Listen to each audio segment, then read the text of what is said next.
I'll take all of Dad's inheritance.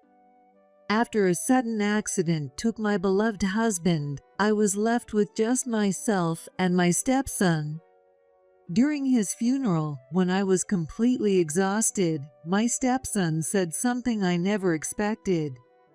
I had always put his happiness first, thinking of him since he lost his mom at a young age. It seems none of that mattered to him. You're not my family, so you're gonna have to leave this house. You see that shed next door? You can live there. It costs money to destroy the shed, and it's old, and it's just right for someone like you. I couldn't believe what I was hearing. That old shed was falling apart, with gaps letting in the wind. It was obvious no one could live there. He had said countless cruel things to me before, and I never once felt accepted as a mother. But this was just inhumane. Yet, I had nowhere else to go. What could I do? So I was kicked out and had to start living in that decaying shed. But little did I know, this shed would change both mine and my stepson's lives forever.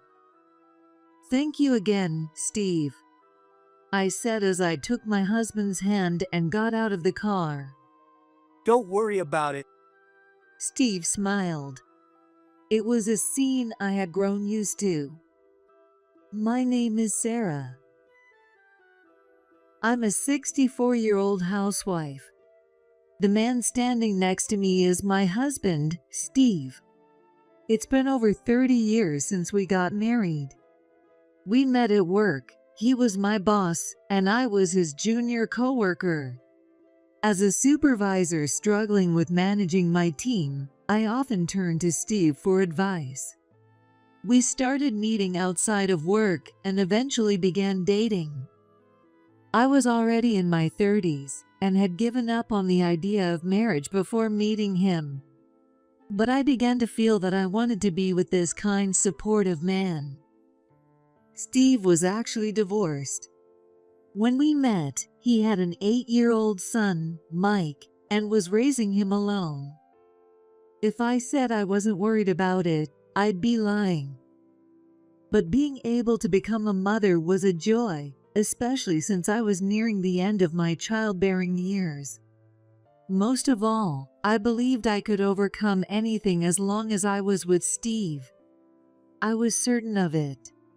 And so, we celebrated our first anniversary together with these feelings in my heart. In a lovely restaurant with a view of the night skyline, Steve proposed to me. I might not be able to give you a luxurious life, but I promise I'll make you happy. He gave a wry smile. I couldn't be happier.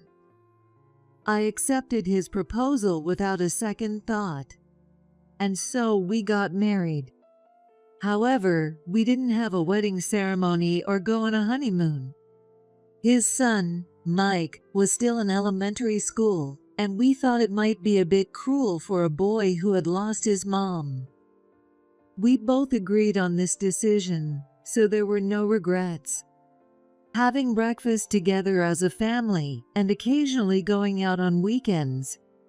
Those simple days spent together were more precious to me than anything. Then, when Steve reached retirement age, we decided to move to his hometown. The houses, passed down through generations, was old but very grand. And on the property, there was a large shed. It was dim inside, even during the day, and had a somewhat eerie feeling, so I rarely went in. But Steve always said repeatedly, This shed is important. At Steve's suggestion, we used it as a storage space for family keepsakes. I'm home, I said as I opened the front door. The old door creaked loudly. Silence. Noticing the sound, Mike, who was in the hallway, glanced over for a moment. Mike was supposed to come home today, and it seemed he had arrived earlier than planned. Oh, Mike, welcome back. You're early. but he ignored my greeting and headed upstairs. Hey, Mike, you could at least say hi to your mom. Steve, it's fine. I grabbed Steve's arm to calm him down as he raised his voice to follow. Mike, who was climbing the stairs, glared back at us. I've told you many times, I've never once thought of her as my mom. Don't talk like that. Who do you think took care of you all this time? Dad, did you have to take her on another useless hospital visit? Mike, there are things you can and can't say. At Steve's words, Mike let out a deep sigh and stormed off. I'm sorry, Sarah. Please don't pay attention to what he says. It's all right, thank you. Steve looked at me with an apologetic face. Mike had always been like this with me. According to Steve, he had been quite the mama's boy since he was little, and losing his mom must have been a tremendous shock for him. Since then, it's like he's become a completely different person, turning cold and distant. Maybe that's why he's never accepted me as his mom, never speaking to me since he was a child.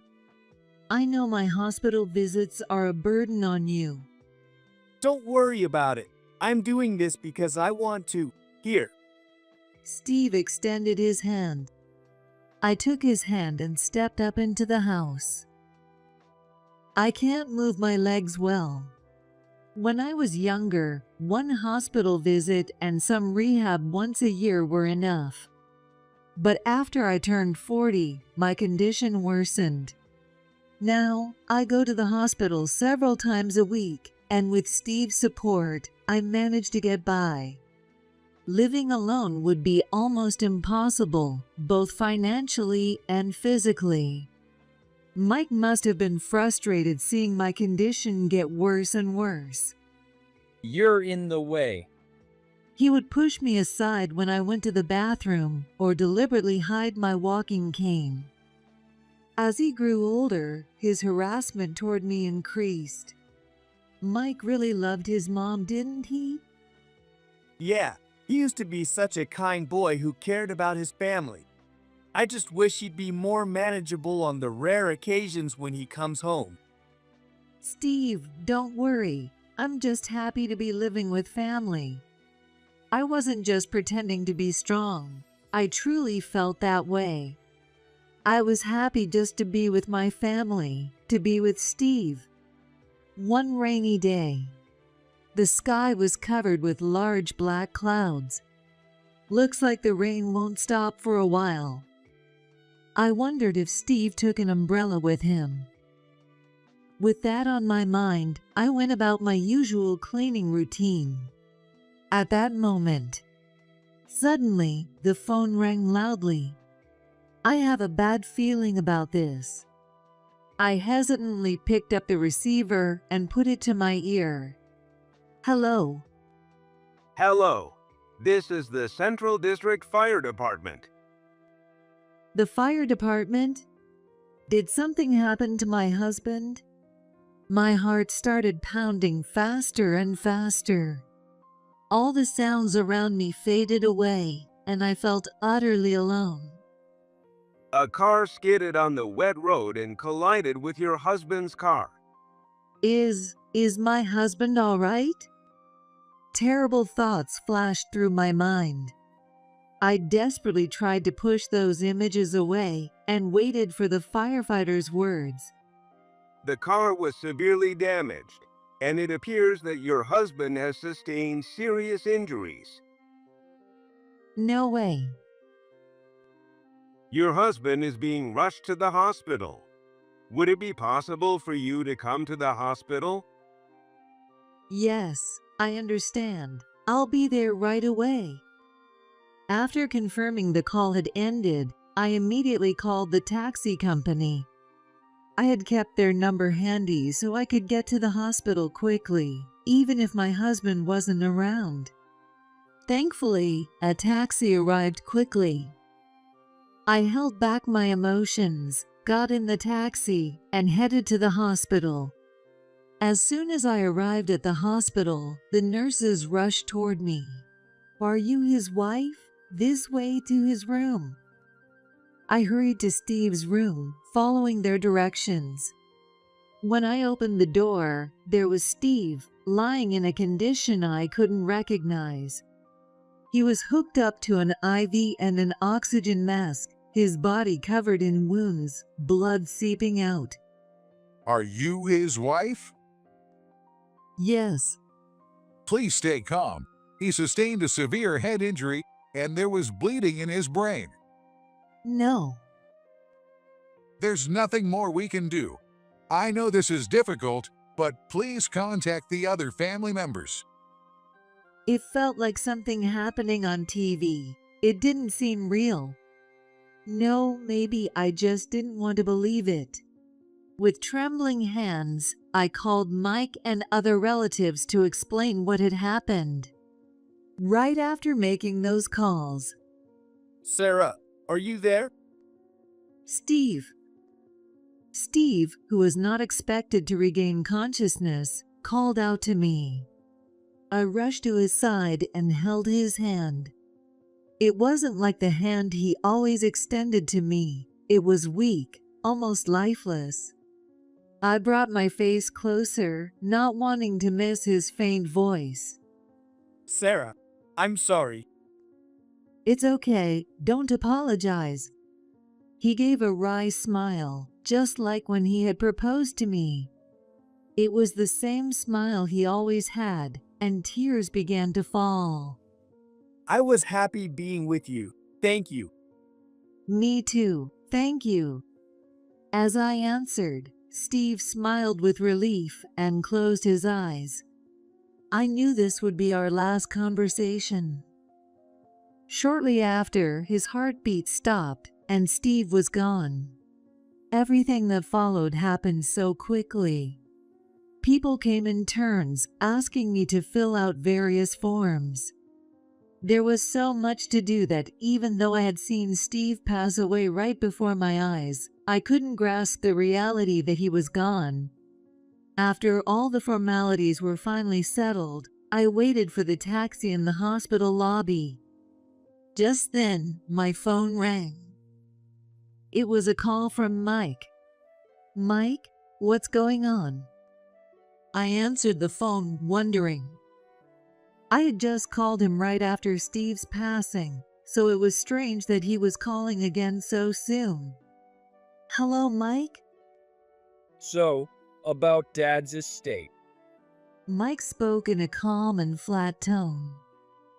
I couldn't respond right away to the unexpected topic. "Estate? What do you mean?" Just like I said, we need to discuss what to do with Dad's estate. "Steve just passed away. Do we really need to rush into this?"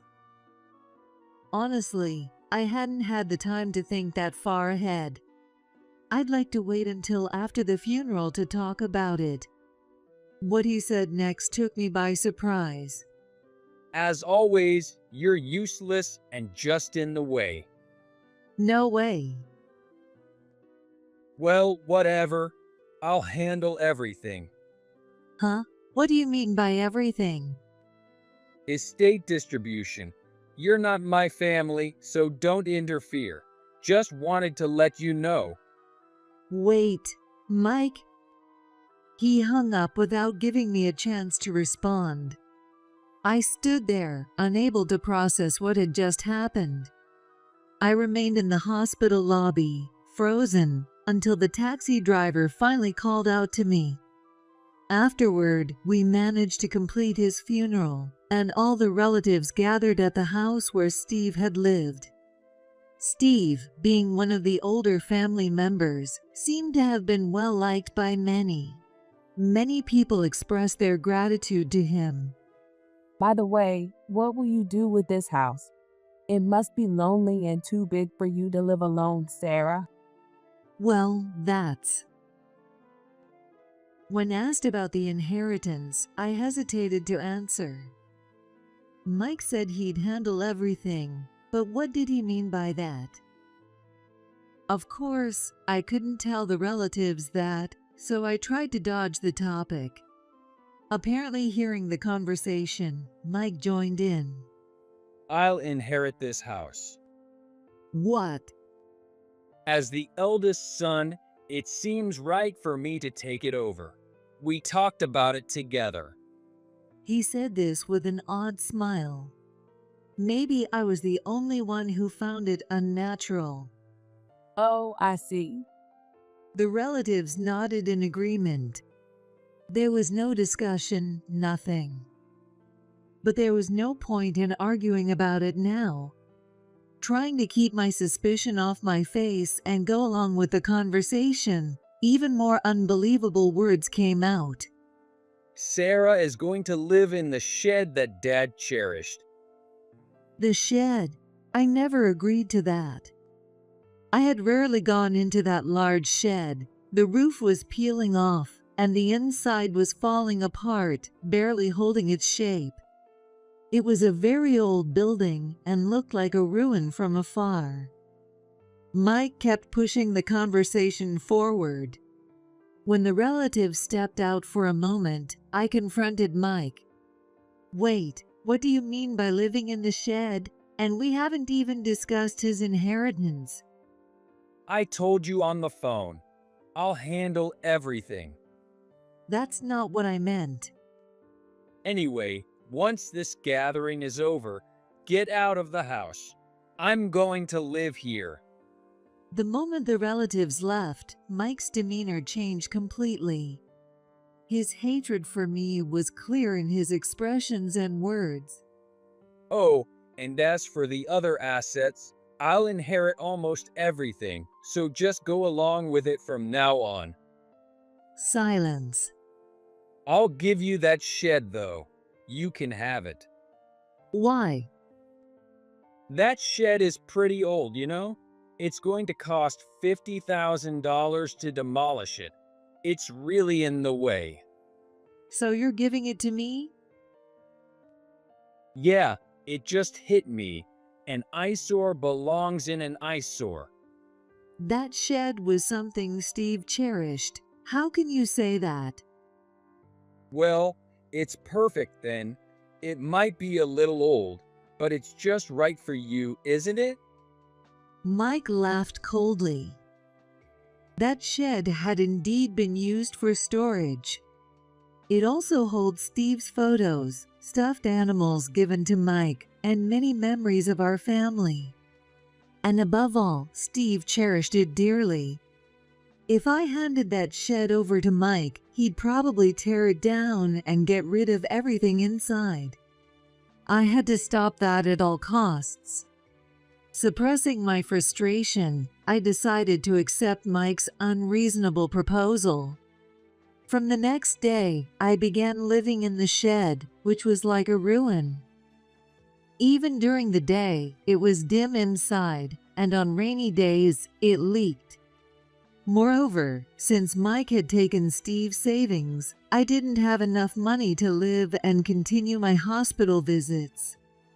I searched for jobs nearby that I could manage with my leg condition, and finally found a small role at an elementary school, reading books to the children.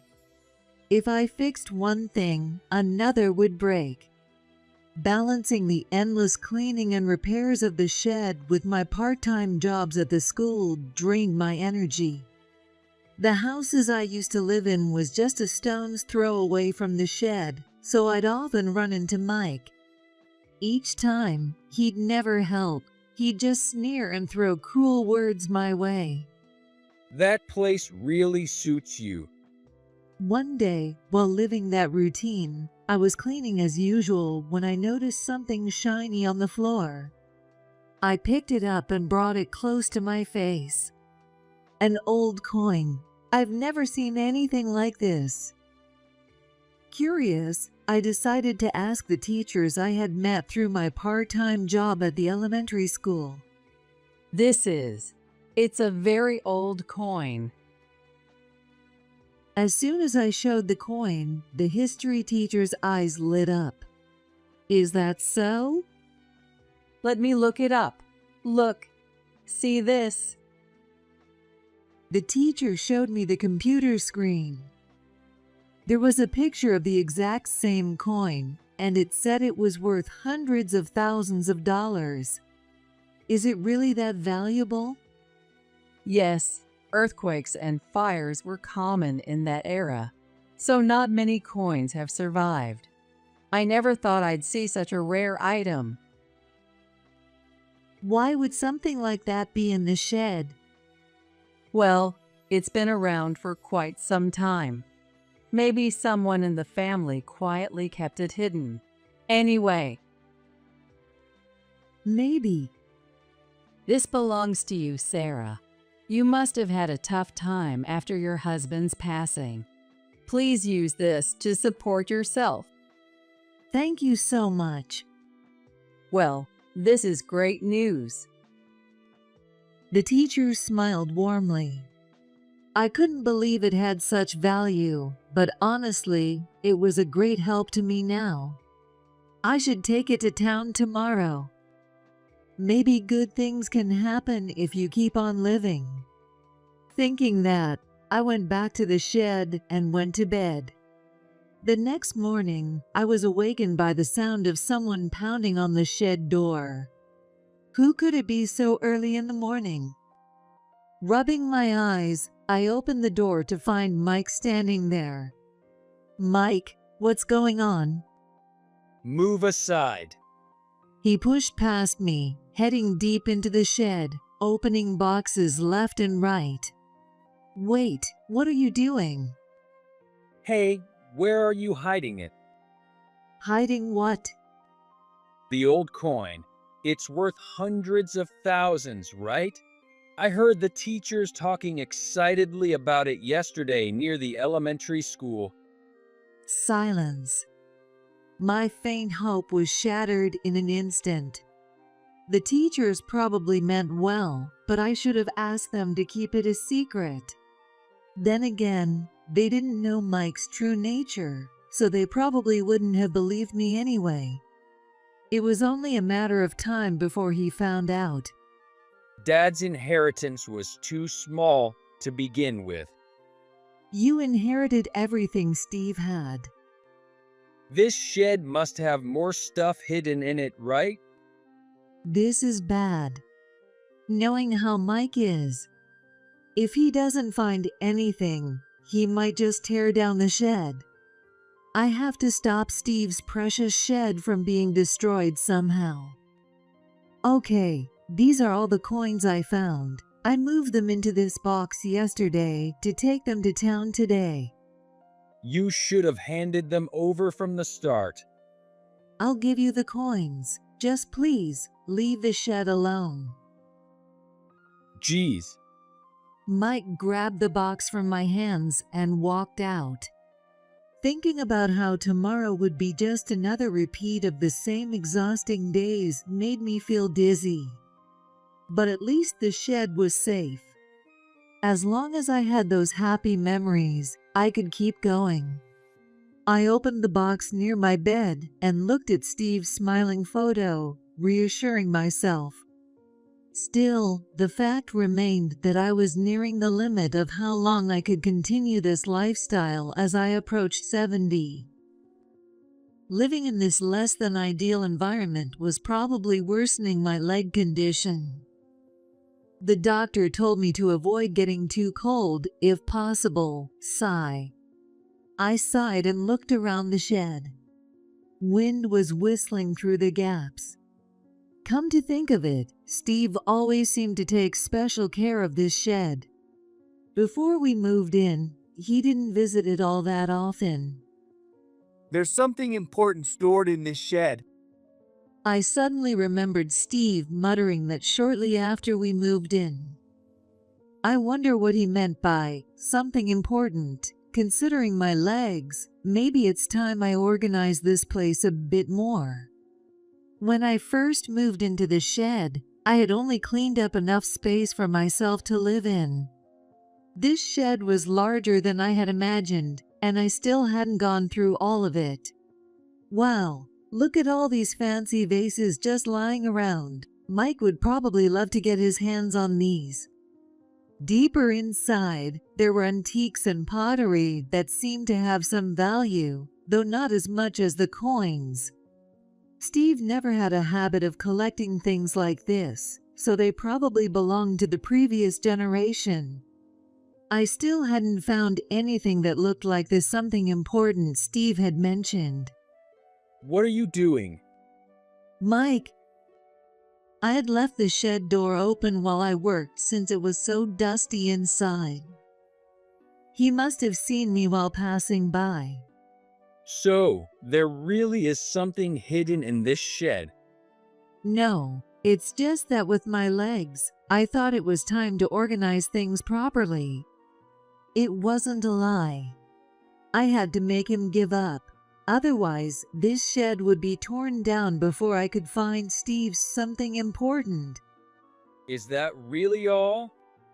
Yes. He stared into my eyes. I stared back, refusing to look away. A long silence followed. Suddenly, Mike grabbed a wooden stick from the floor and started smashing the wall near the entrance. What are you doing? You were trying to hide something, weren't you? Please, just don't destroy the shed. I instinctively grabbed Mike's arm. Maybe he hadn't expected me to be this strong, but he stopped and let the stick fall to the floor. If you don't want Dad's precious shed destroyed, you better think carefully. He glared at me and then walked out of the shed. I have to find it fast, or this shed will be destroyed. I suppressed my shaking hands as I picked up the broken pieces of the wall. Mike's blows had been so strong that the fragments had scattered far back. They've gone all the way in, and they're stuck. I can't get them out easily. It was dark, and I couldn't see well, but it looked like there was a groove in the floor, and the debris had gotten caught there. All right. I pulled with all my might, and the floor made a loud clunking sound.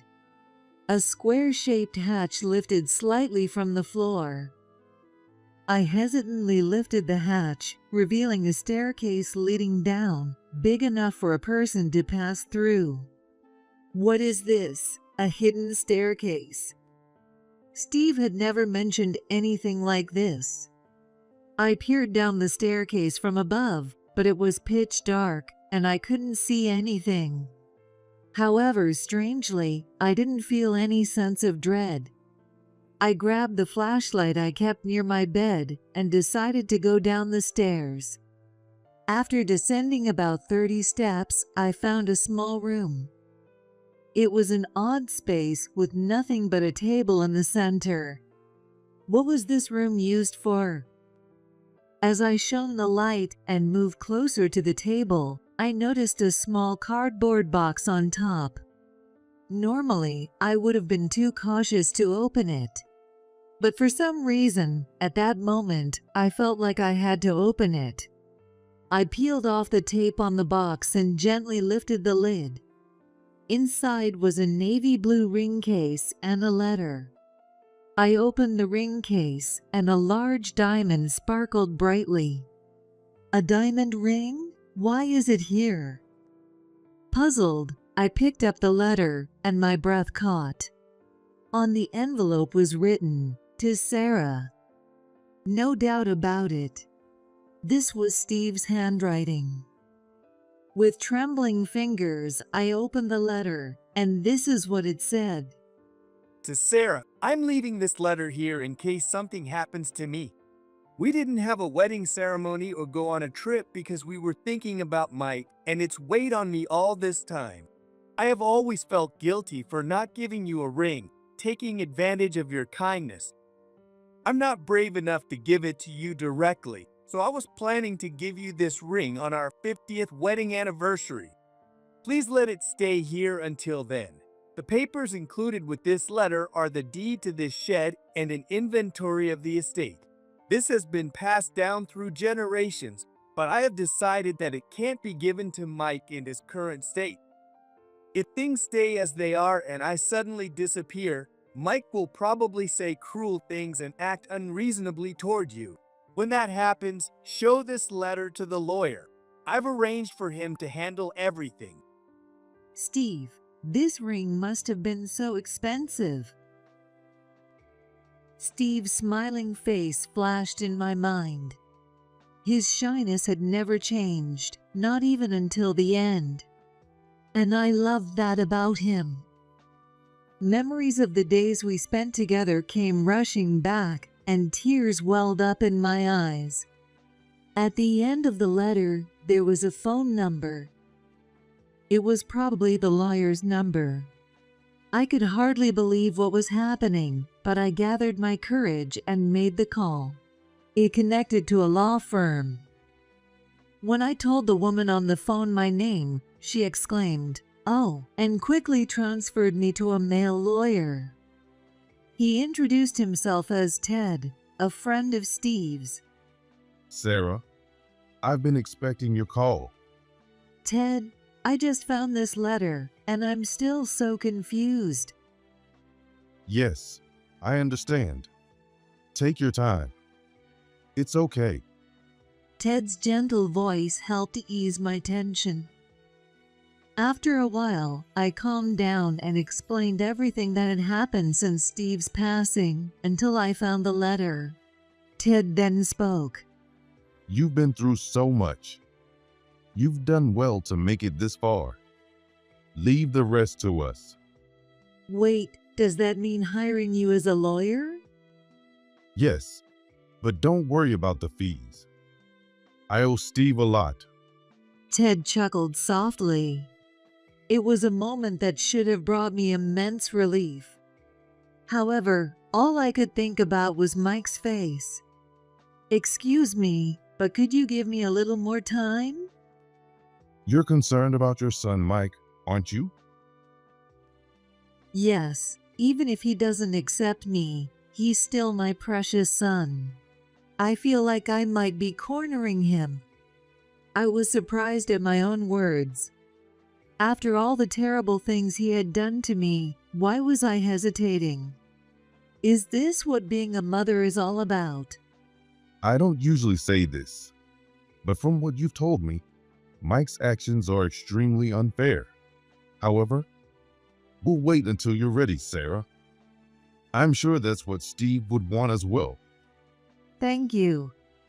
I hung up the phone, put the letter and ring away, and closed the hidden door. Until I could sort out my feelings, Mike couldn't find out about this door. I covered it with as much dirt and dust as possible and moved items over it. A few days after discovering the letter, I returned from my part-time job at the elementary school to find Mike and an unfamiliar man standing in front of the shed. A sense of dread washed over me, and I hurried toward the shed as fast as my bad leg would allow. Mike, what's going on? Who is this? Oh, it's you. We've decided to tear down the shed after all. What? Why so suddenly? Mike and the man beside him smirked. It's all because you've been hiding things, isn't it? I figured there might still be something valuable in this shed, so I talked to Sam, the appraiser here. He agreed to demolish it for free and buy whatever we find in the shed. But wasn't the shed passed down to me? That was just a verbal agreement, wasn't it? No proof. Who's gonna believe you? While I stood there in shock, the two of them went on planning the schedule and demolition process. At this rate, the shed is really in danger. Unable to stand still, I ran over to Sam, who was standing next to Mike, and grabbed his arm. Please, don't destroy this shed. Whoa! What are you doing? Let go. Sam shook his arm free with force. The impact threw me off balance, and I couldn't steady myself on my bad leg. I nearly hit my head on the curb. In that instant, I felt as if I was floating for a brief moment before collapsing. The angle shifted slightly, so I only ended up with minor injuries. What was that? Could it have been Steve? I usually don't think that way, but maybe it was because of the letter. I couldn't help but believe it. Not just for my sake, but Mike can't go on like this either. Feeling as though Steve was pushing me forward, I decided to call Ted. From there, things moved quickly. You don't have to do anything, Sarah. Just as he said, Ted and his team handled most of the complicated work. In addition to the letter Steve had left, Ted had also been given a legally binding will, so all of Steve's assets were transferred to me. Stop it. This is my house. Yelling could be heard from the house. It seemed the workers hired by Ted were trying to evict Mike. Mike noticed me approaching and began hurling insults. Hey, you. What's going on? What do you mean? Didn't you get the letter from Ted, the lawyer? Huh? Who'd read such complicated paperwork? Fine, I'll keep it simple. We found Steve's will in the shed. All of his assets have been transferred to me. All his assets? You've got to be kidding me. The color drained from Mike's face. After Mike was evicted, I went inside the houses to find a pile of overdue notices on the table. There were also horse racing newspapers in the trash, so he must have gotten into gambling and accumulated debt. He was probably planning to sell the house and land to pay off his debts. If he hadn't treated me so terribly, I might never have found the letter in the shed. The inheritance could have been divided fairly, giving him a reasonable amount of money. This was truly a case of reaping what you sow. And now, having been cornered, Mike apparently embezzled from his company and is currently facing legal consequences. No matter how terribly he treated me, he's still my only son. With Ted's support, I visited him frequently. But every time he hurled insults at me. You're not my mom. With those legs, you're nothing but a burden on society. Words I had held back for so long nearly escaped my lips. Seeing my distress, Ted, sitting beside me, stood up. Mike, have you ever thought about why Sarah's legs don't work properly? Ted. Shut up. Who cares about that? Don't you remember? When you were in elementary school, Sarah saved you when you were about to get hit by a motorcycle. What? Is that true? Mike looked at me with wide eyes. I made up my mind and spoke. Yes, it's true. You were saved, but I didn't quite make it in time. My legs were run over by the motorcycle. The fractures healed, but it seems my ligaments were damaged, and I was left with permanent effects. Why didn't you ever tell me something so important? I didn't want to corner you. Ted also knew about it from Steve and kept it a secret all this time. Silence. But to you, I'm just a nuisance. From now on, we won't see each other anymore. When you get out of jail, live however you want. Mike was stunned into silence. Leaving him behind, I walked away from the prison. Several years have passed since then, and thanks to the assets Steve left me, I've been able to live like I used to. Of course, the shed remains just as it was. And on my left hand, the ring sparkles. One afternoon, the doorbell rang. I opened the door to find Mike standing there. His hair and beard were unkempt, and he was wearing a worn-out t-shirt. Strangely, though, the coldness and aggression he once had were gone. What brings you here? I know it's selfish, but I just had to apologize for what Ted told me about your legs. It's all right. I did what I did because I wanted to. When my real mom passed away, I was devastated. I knew you gave me a lot of love, but I just couldn't accept it. I see. It's too late now, but I'm sorry. With that, Mike bowed deeply. I decided to accept his sincere apology. He began visiting often, taking care of me with my bad legs. He has become a kind and warm person, as if he were a different person. All right, I'll be back next week. After Mike left, I looked around the now quiet living room. Steve, it took time, but Mike has returned to how he used to be. I spoke to the smiling photo of Steve propped up on the table.